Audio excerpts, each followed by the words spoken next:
Hey everyone, thanks for tuning in. We have a great panel tonight and we have a great show for you. We've got some affordable homes to share for Disney cast members potentially. We've got some Disney World news that sounds pretty fun. And of course, real estate markets for that 25-mile radius of Cinderella's castle.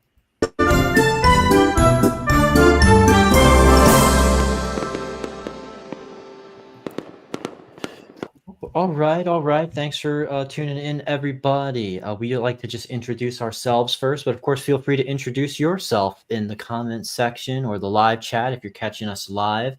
Feel free to share who you are, where you're watching from, and of course, if you have any questions for us, we'll try to get to those in real time. I'm Elijah with Florida in Motion Realty. They call me the Prince of Real Estate here on Near Disney, and of course, in the panel Brady Bunch Square next to me. Hey everyone, my name is Virginia Carlson. I'm also with Florida in Motion Realty, and I'm known as Cinderella on the Dream Team. Thanks for joining us tonight. And then down below, I am Sue Koptiev with the Dream Team at Florida Motion Realty as well, and we do thank you for joining us tonight. My name is Aurora. I'm called after Sleeping Beauty. That's awesome. You will not rest until you find the perfect home. That's true. That's right. Oh, and we've already got a comment. Dune Buggy Jim, he says, "Hello, you three, halfway to the weekend." Oh, that's right. Yes. Like, Thank you, Jim. Thank you. But every day is a real estate day. So yeah, what are these weekends you speak? Is what we realtors like to ask. Yeah. But, we know nothing about that. It's hump day. Yeah. All right, so we usually like to kick things off with something fun, and I came across this very amusing article about. Hold on a second, you'll get a kick out of this. About a a new I love it. Disney park focused dating app that is launching soon. Basically, and it is aptly named Single Riders, designed for Disney enthusiasts and theme park fans. This concept emerged, I guess, when a guy got stood up by his date. So he headed to Disney World and realized that that's a great opportunity to make a platform to let park goers connect. So basically, it's been this has been in the works for a while. Aims to link singles romantically and ride buddies even. So some can be like friendly as well to celebrate Disney's magic. Testing planned for late 2025, early 2026.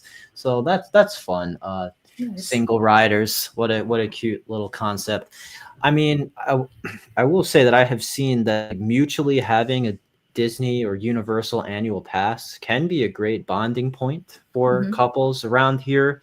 I always have that something to do that's exciting, or give you a competitive edge if you're trying to stand out in the dating market. If you like add to your profile, like looking for someone to help me give me a reason to use my annual pass. All of a sudden those people have something in common with you. Or sometimes people get those things together and then you break up. You're like, oh, I just spent like a whole lot of money getting this, and I need to go find someone fast to be able to use this again. You can't really take your heartbreak to the customer service desk and say, No, you can't. do I get a complimentary prince or princess? Hey, so I have a question, What's Elijah. that? If when the app comes out and it's appropriate for you at the time, are you going to test drive it? You know what? I would have to also finally get a new pass. I've been let's see what I would so I don't technically not in the market for it yet, but that does sound fun. I mean, hey, that is amazing. I used to have Universal tickets all the time. I was crazy about going to Harry Potter World then. Some of these places are so fun I would even just go myself, but it's a million times more fun to have somebody else. So Yeah, for sure. And the kind of people who are into Disney are, you kind of feel like, oh, there's already some warm-hearted magical connection. Yeah, there's already a connection. Definitely. So, yeah. No, I think it's a cute idea. Hopefully it works out really well for people. So Oh yeah, I think it'll definitely be a success. We got a comment from Becky. Hey, she says, kids. Oh, are we kids? Well, yeah, Oh, we're man. we're I'll the be a we're the kid. kids at heart. Yep. Absolutely. Well, I Always. appreciate you saying hi and sharing those positive emojis. That's awesome that you want to check it out.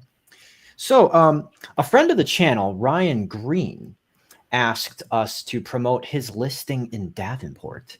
It's in the Florida Pines neighborhood. It's a 3-bedroom, single-family home, over 2,000 square feet, has new roof, new paint and flooring, landscaping and irrigation. Just got a price cut to $349,000.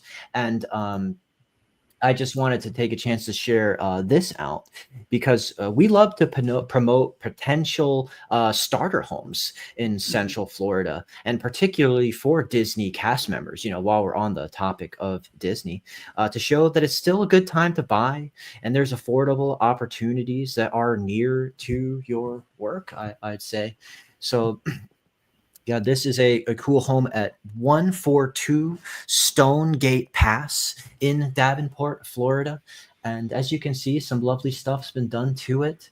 I know that we have showcased our other recent listing last week in Celebration, Florida at like 1,695,000.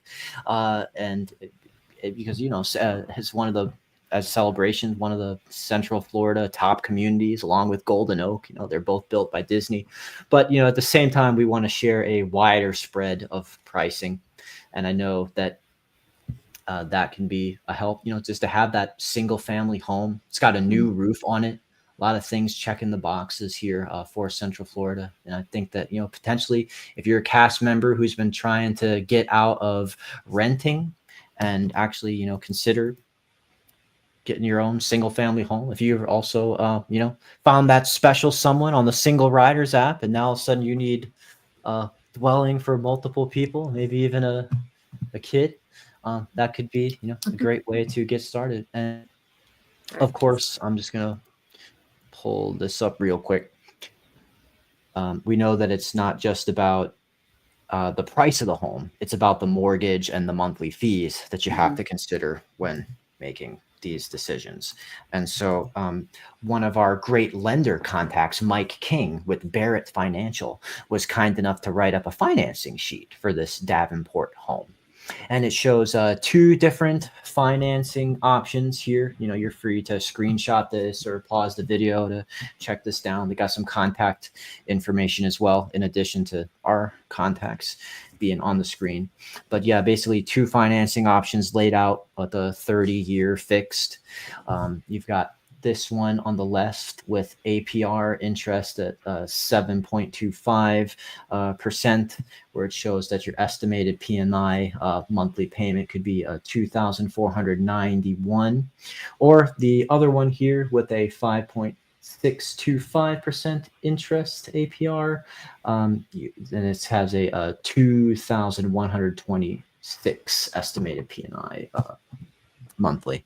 So that's a pretty reasonable. Chances are, if you're already doing multiple bedrooms, you might be getting near that in your rent payment.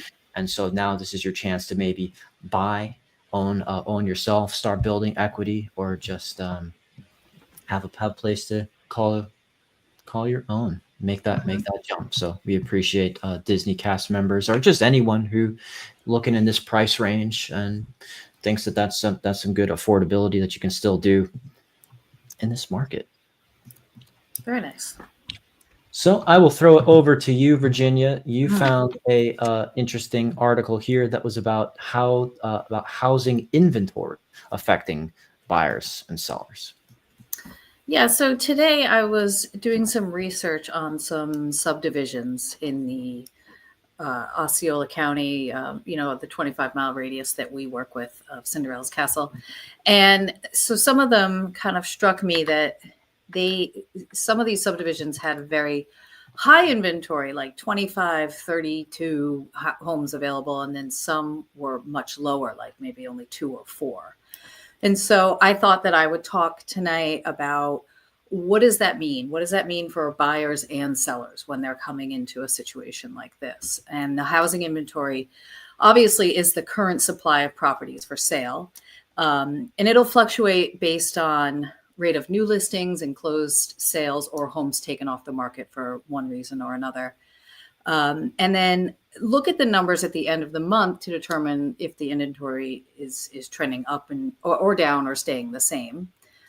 This trend can motivate you to take quick action or to wait. So what do you do? What do you do if there's high inventory and you're the buyer? It allows you to kind of take it slow. You can see multiple listings if there are a lot where you're looking. You can shop around. You can see what the comps are, which are very important. And you can kind of research, like, have there been price reductions? How long has it been on the market? Those kind of things. And then on the flip side, for a seller in the high inventory market, you want to stand out if there's a lot on the market. Why is your house special? So things you can do, you can definitely fix it up, improve it, declutter, and then absolutely price it right so that your property stays on the buyer's radar. And then on the other side, the low housing inventory, or otherwise known as a seller's market or a hot market, there's a surplus of buyers and a shortage of inventory. And usually this means the seller will get a higher price. So as the buyer, you need to think beyond the price. For example, maybe come in with your offer with no contingencies, like a sooner closing date, or maybe no inspection if you don't feel it's necessary. Just things that will set your offer apart from just a higher price, because a lot of people can come in with a price, but it's the little extras that will set you apart. I would definitely say have your pre-approval ready to go. Pay cash if you can, maybe add an escalation clause, which just means that you can offer a certain amount. Say you offer 400,000, but you're willing to go up to maybe 415. And then if any offers come in that are over your initial, you can go up to that higher price. And that will definitely set you apart and help you out. But you also need to know the worth of the home and keep the appraisal in mind. You don't want to pay too much over an appraisal because then it will end up affecting your equity. And then for the seller in a hot market, you definitely want to spruce up your home, set a reasonable asking price, and look past the price alone. So at that point, you are looking at maybe the buyer is offering those added bonuses like no contingency or a quick closing, those kind of things. Recognize that cash is king because cash is definitely the most secure. There's less, chance for anything to kind of fall through. And again, check the contingencies, and that could lead to things that could lead to a buyer backing out in the end. So just some things to think about if, you come into a situation where there's a lot of inventory. You want to see why is that and what does that do for me as the buyer and seller? And then alternatively, if there's low inventory, how to navigate that as the buyer or the seller. Yeah, I think those are some excellent points that you raised. Very informative article there. I will say, like, with regard to the getting pre-qualified, that is a very important step, especially if you're looking in higher price points in your neighborhood. In some cases, the seller will say that they don't even want to allow a showing, especially if it's an occupied home. If you're not pre-qualified, they don't want you just looking Lou, getting them out there. So I even just this week, I experienced that. There were people who wanted to get into a listing and they didn't have their pre-approval letter, pre-qual, and they weren't allowed to get in because they just didn't feel like, well, you're not organized, you're not ready to make an offer or to buy right now. And, it could have been a very, highly desired home that could have gone fast. So you just don't want to be caught unawares. Like when you start looking, be ready to find.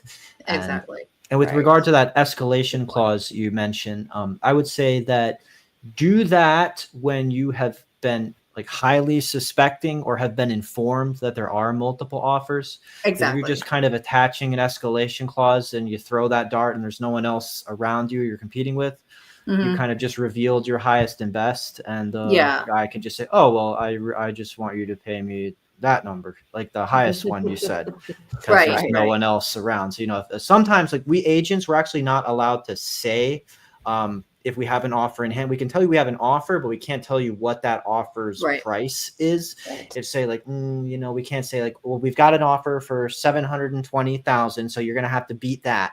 That's not what we're allowed to do.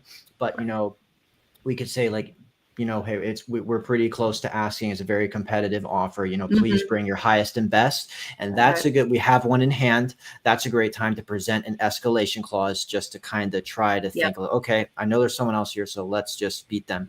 And we usually put in a clause here like, okay, please, this is the escalation clause price, but show me the offer that you have that I'm competing with, like with names and personal information redacted.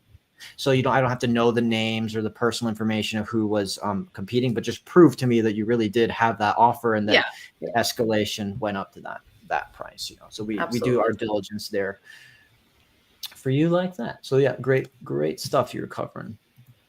And now, Sue, what do we got here? It's like what you call paradise, we call outside. Well, this, I never thought that I would have clients that I would actually myself take up to Ocala. Ocala is a little bit out of the realm that we normally cover. It is outside the 25-mile radius.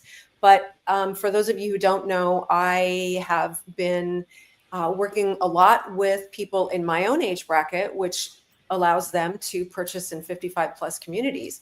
And so I have discovered Ocala and what it has to offer.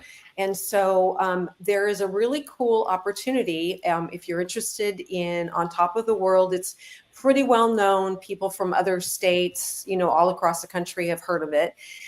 It is a master plan community. They are still building at this point. So there's still new construction available, as well as some beautiful resales. You cannot not ever count out the resales because they can be very competitive as well, especially if they have, had any improvements, fenced it in, extended their lanai, closed in backyards, that kind of thing, really nice, well done, intricate landscaping, so that's all something to consider anywhere if you're looking to compare, new construction with resale homes. But what Ocala is still offering, and they've been doing this for a while, is it's a 3-day, 2-night stay. And it starts at $149 a night. And it is actually really kind of inclusive. It's a fun deal. They give you one of their homes to stay in. They will give you a golf cart so you can drive around the community in it. And you are allowed, whether you're buying resale or new construction, you are allowed to bring one of us in there with you to show you around, represent you, make sure you get the best deal possible. And ask all of, like Elijah and Virginia have talked about already, ask all the right questions and set you up to find, a beautiful home in this retirement community if this is something you're looking at. And so just, give any of us a call. I have been up there already. I'm not going to say that, I'm the only one who can show you this area, because I'm not. There's, there's several of us in our team, and you're looking at 2 of them right there, that would be more than happy to work with you up there as well. But just letting you know, and I've seen, what I had clients a few weeks ago, and I have seen what they offer in that overnight package, which they actually call the World Tour. And they do take you around. They show you everything that's available inside their community and outside. And like I said, they give you a golf cart so you can putz around by yourself and just kind of get familiar with the community. So keep that in mind. If you are looking for 55 plus communities, we have great ones right here in the 25-mile radius, but there are some really cool ones just right outside of that. And On Top of the World is one of them. Very nice. Yes, Sue, you do have expertise and experience there, so that's why your number's on there. And great to get in touch with you for guidance there, if you or anyone is interested. Thanks. Nice. You're gonna say something, Virginia, or did I? No, I just think that's great. I think it's really interesting to be able to kind of go and see things firsthand and get a feel, and not just a quick showing. So it definitely makes a difference. It's a good bundle. Get you cozy and acquainted. Yeah. So one thing that we're just constantly being asked about, and everyone's tuning in to every Fed Reserve meeting, is when do the rate cuts happen? We just don't know. Everyone has their theory about whether they should or shouldn't, and it's just so far hasn't happened.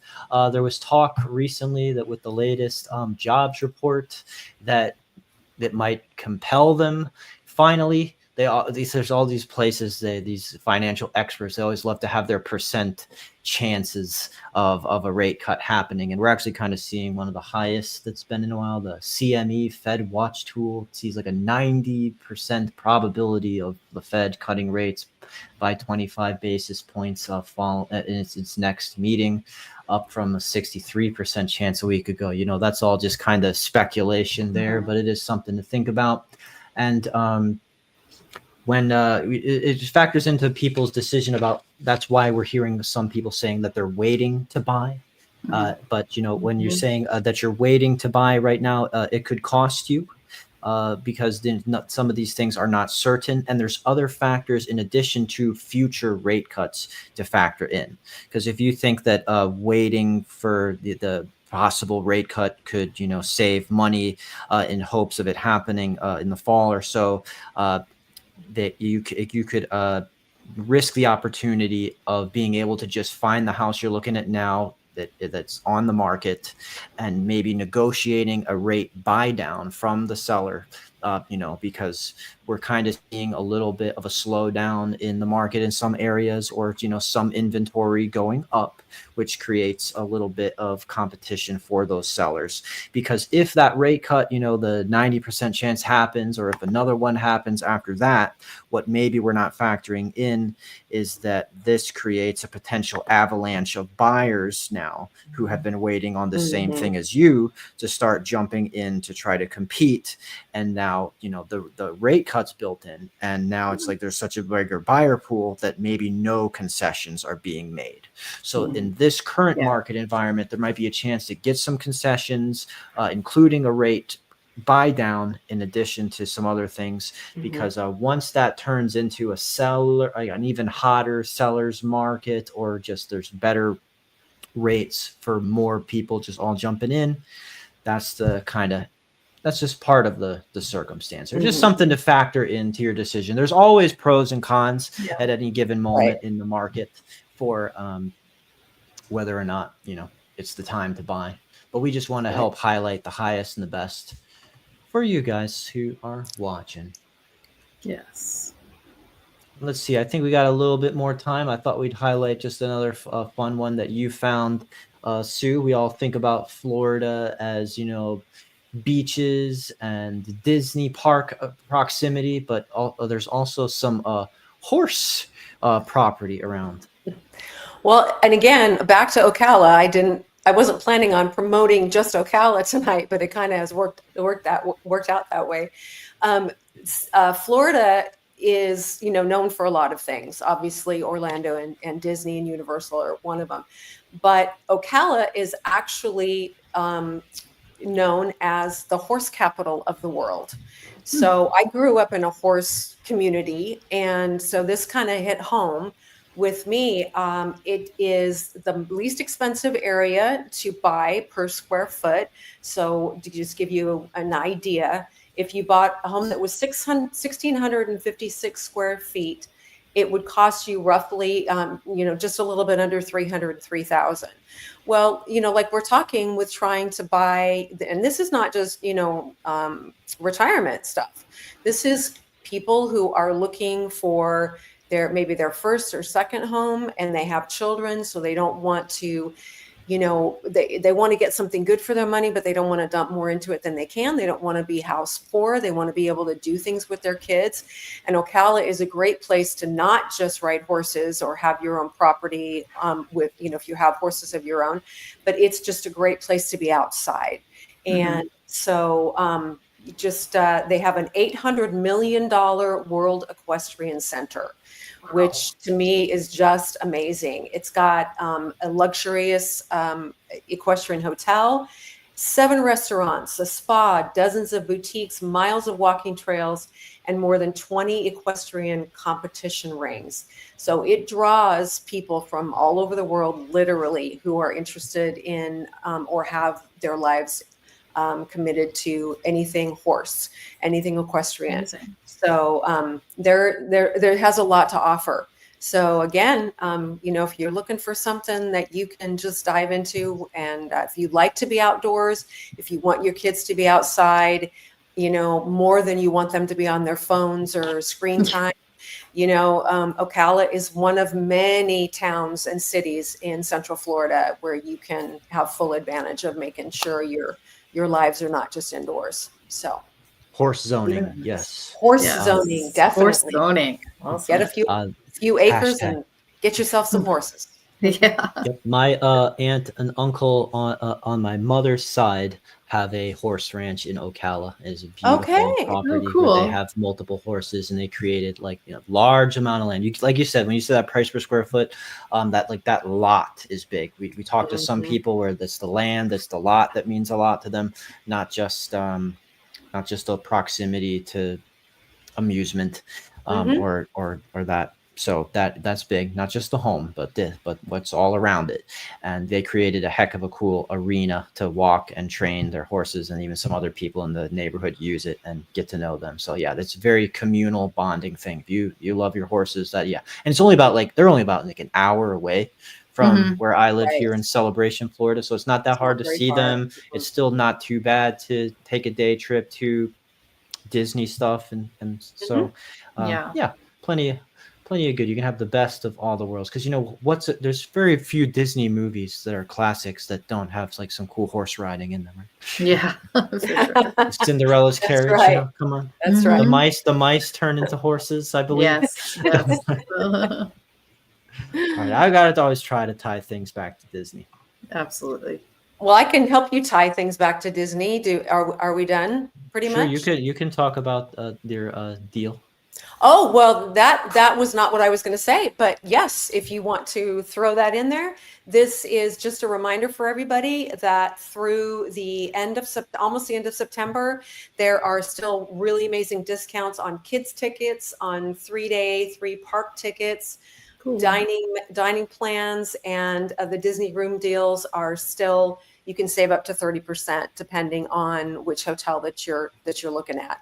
And so this is the disneyparksblog.com is where I found that, but you can also find it, obviously on the Disney World website as well. But what I was going to say is my husband found a cute piece of trivia today about Disney, and I didn't know who knew this. I did not know this beforehand. You two might have known, but in 1963, and that year has some meaning to me. I'm not going to share why at this point, but but it was very fun to watch this little video that I saw. Apparently in 1963, Walt Disney had planned to build a park in St. Louis, and this was obviously before Disney World in Orlando came about.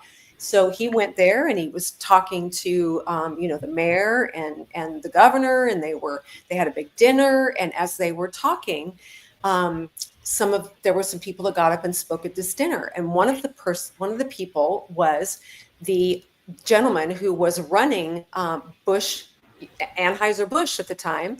And he got up to say and announce that anyone who wanted to build a park in St. Louis, but not allow alcohol, in other words, Anheuser-Busch products, inside the park was crazy. And Walt Disney didn't say anything at the time. He kind of held that to himself. But when he left there, he started looking for other property. And do you know what he found? He found Orlando. So there you go. Right? Wow. So we got lucky, and Orlando and St. Louis did not. Wow. To think that this all could have been in a whole different area. That'd be a very different experience in St. Louis. Oh, very down here in Florida. Yeah. There's all the seasonal, all year round, the beautiful weather. I think they scored the jackpot when I think they made the right decision. I saw something this week that apparently this week Orlando, the city, is 150 years old. It was like founded Oh. with like 80 something residents, so like in the 1800s.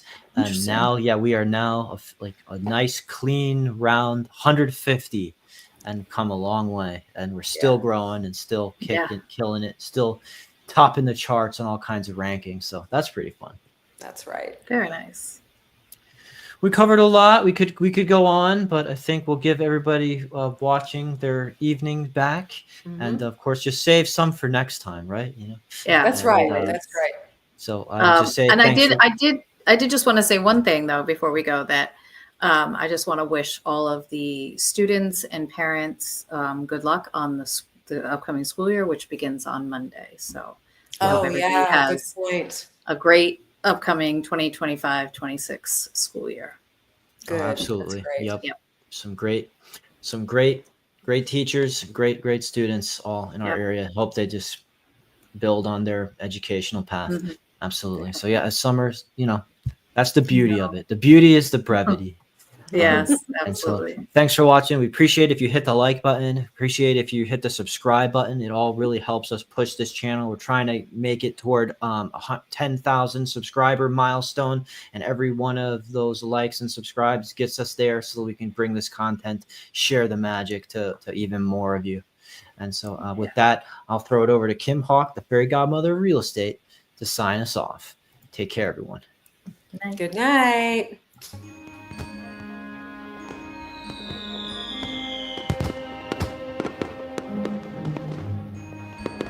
Make sure that you subscribe and like so that we can continue to give you up-to-date information on all things that are going around the 25-mile radius of Cinderella's castle, because this is truly a magical place to live.